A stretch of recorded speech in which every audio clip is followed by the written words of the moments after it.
Hello. Hi guys, how are you? Good, how are Good. you? Doing great. To start, I wanted to ask both of you. I love the look and the feel of Ponyboy as a whole. When you guys are working with these characters that they play so well into the aesthetic of a movie like this, how does their costume and the overall lighting and everything for those scenes help you when you're crafting your characters? I mean, Tremendously. yeah, instrumental. I think Esteban, our director, and Edu, our cinematographer, really crafted the visuals that could accentuate our brilliant costume designer, Lucy, who was able to just really tap into the style of 2003 New Jersey in a way that um, had flares and hints of camp, but were also like completely grounded in like what was people were actually wearing. Like I remember seeing like some costumes. I was like, I remember that girl wearing that in high school. And I just think the combination of that tone in style and in makeup and in costume and combined with this sort of gritty crime thriller aesthetic created something, really special and really yeah, just like a feast for the eyes. Everything on location too really helps a lot. Nothing on like a manufactured stage. You're really immersed. Uh,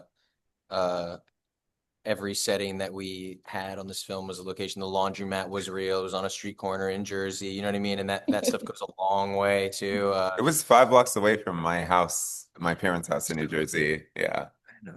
Yeah. Oh, you didn't know that? No, I didn't know that the laundromat was 5 blocks Yeah, away. it That's so cool. was. It was. Yeah, so all those things help really personalize the experience, which helps you kind of, get into it for sure, for sure. What do you have behind you? I need to say this now Okay. before. So this is the Wolverine popcorn bucket. Okay, Is that's that the the one that Wolverine? I Yeah. didn't So where understand. it looks like Okay, you're just putting your hand in his mouth.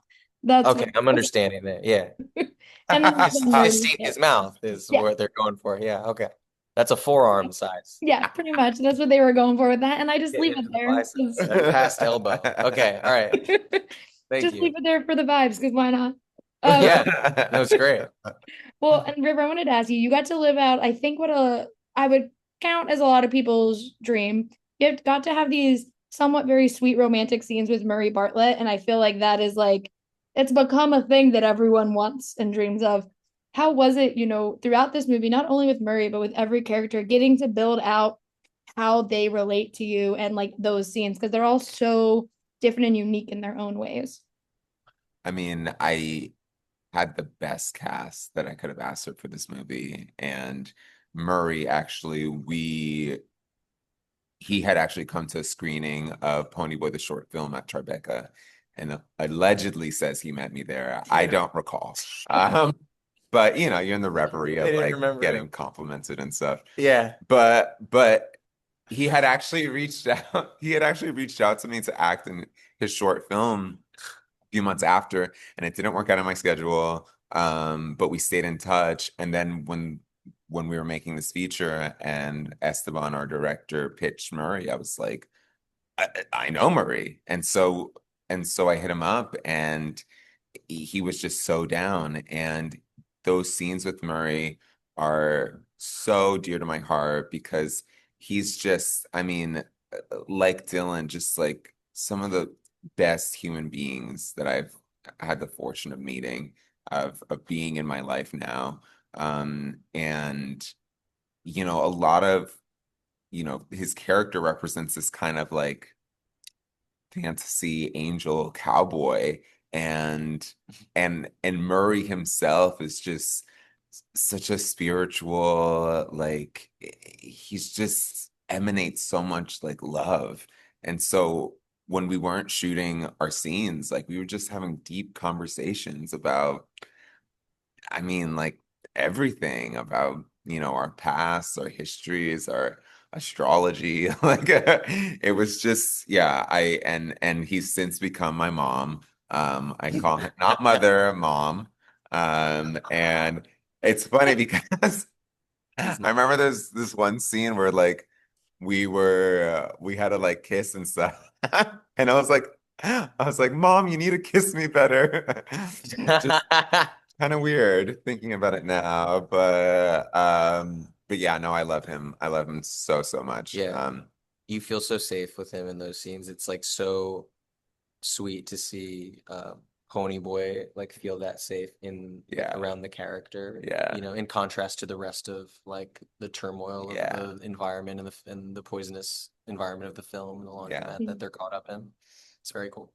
Yeah, I loved it. Well, and then Dylan, thank you, River, for unintentionally teeing me up for when I wanted to ask Dylan because I saw at Tribeca this year, I got to see Twinless at the premiere, and then seeing Twinless and then watching this and seeing the movies that you're kind of doing that go through the film festival circuit are so interesting for you as a creative. What is it about like, getting to do movies that end up at film festivals and are maybe not like those big budget blockbusters or whatever they may be, and getting to pick and choose these characters that you bring to life because they're so different from each other, but they're so interesting to kind of see what you're putting your effort and digging your teeth into outside of the big budget stuff.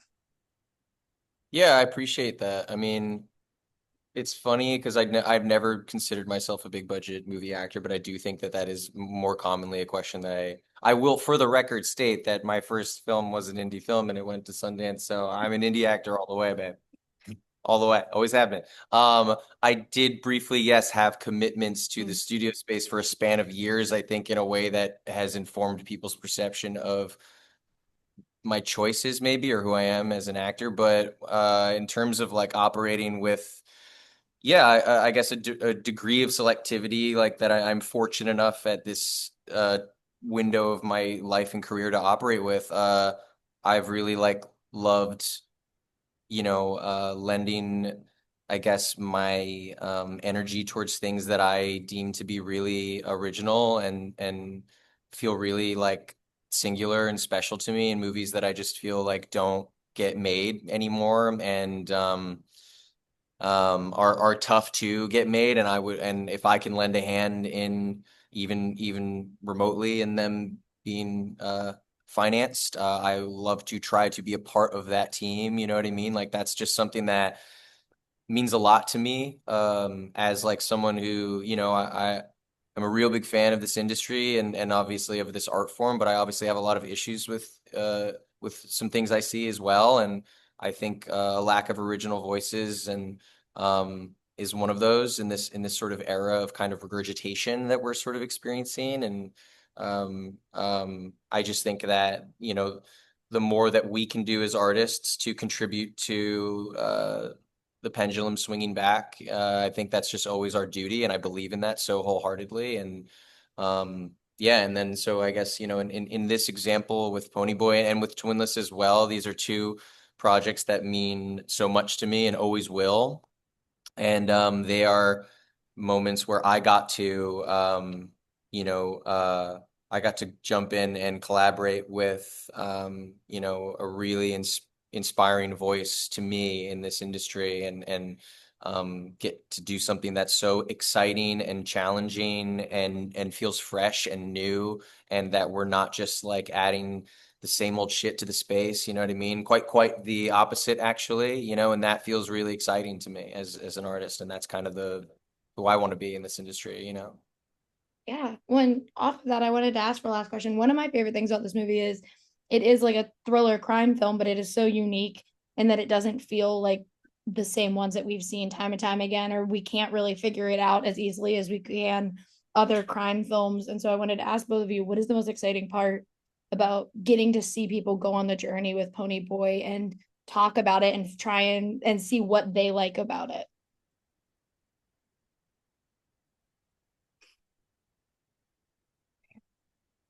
It's my favorite thing that people, I mean,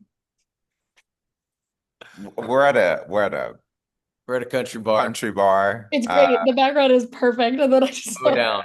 With Smith Welcome to after the party is hoedown. gonna be Is this on tonight. video? You doing video This of is this one? video. Oh, amazing. Incredible. Let's see. Where what's my favorite part? I mean, Jesus Christ. having the opportunity to be at a country bar talking to you about it. Yeah. No, I mean, I think it's I wish I had a more interesting answer other than, people for the first time experiencing a story that quite literally has never been told before, in an intersex character leading a film. And and I think that is the unique part of the crime thriller element. I mean, I think the film blends this kind of, identity drama film that we attribute to a lot of queer films, queer festival darling films. But at the same time, it it is infused with this propulsion and this energy, and if and I think from the beginning I knew that I wanted to make something that was really entertaining and is a movie that people would want to see twice. And I think that I've just gotten a lot of messages of people being like, you know, just being so grateful, that they're experiencing this movie um that is genre bending, and also there, because I've been the helm of as the creator and writer and star, they're inspired also to tell their stories in whatever medium of art. A lot of filmmakers message me about it as well. And so I'm just like, I'm just so happy that I could be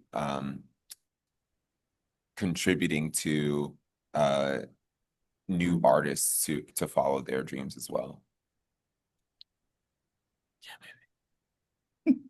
Well, What about you? yeah, Did you want to hear yeah, from you? You want yeah. to ask another question? No, We that can. was the last one. So tell me I what was you're excited Oh, about. oh. Yeah. Um, well, yeah, I don't know. So much of the same. It's hard to follow that up. I mean, it's exciting to me to even when I going back, I'll say this. Okay, I'll say this. Even going back to when I first started the movie, even just telling people what I was doing.